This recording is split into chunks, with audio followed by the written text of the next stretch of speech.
बिस्मिल्लाहिर्रहमानिर्रहीम। TLP के अमीर हाफिज़ साद रिज़वी साहब ने फ़लस्तीनी अवाम के लिए वो काम कर दिखाया है जो पाकिस्तानी हुकूमत भी नहीं कर सकी।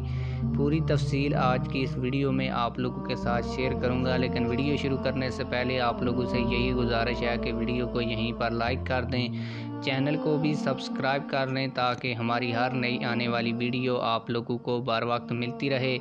तहरीक लब्बैक पाकिस्तान के ग्रुप्स के अंदर एक खबर बड़ी वायरल हो रही है और खबर ये है कि अमीर तहरीक लब्बैक पाकिस्तान अल्लामा हाफिज़ मोहम्मद साद हुसैन रिज़वी साहब ने फ़लस्तीन के लिए 60 करोड़ रुपये जमा कर लिए हैं, वो भी रमज़ानुल मुबारक में।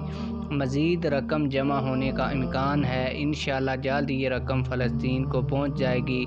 बग़ैर हुकूमत के तहरीक लब्बैक पाकिस्तान के अमीर ने अकेले वो काम कर दिखाया है जो काम मुल्क पाकिस्तान की हुकूमत भी नहीं कर सकी। इन हालात में जब सब अपनी कुर्सी के फ़िक्र में हैं, इस लम्हे तहरीक लब्बैक पाकिस्तान के अमीर हाफिज़ साद रिज़वी साहब फ़लस्तीन की मज़लूम आवाम के बारे में सोच रहे हैं। आप लोग इस हवाले से क्या कहते हैं? कमेंट सेक्शन में हमें अपनी राय से ज़रूर आगाह कीजिएगा। मिलते हैं किसी और वीडियो में। अल्लाह हाफ़िज़।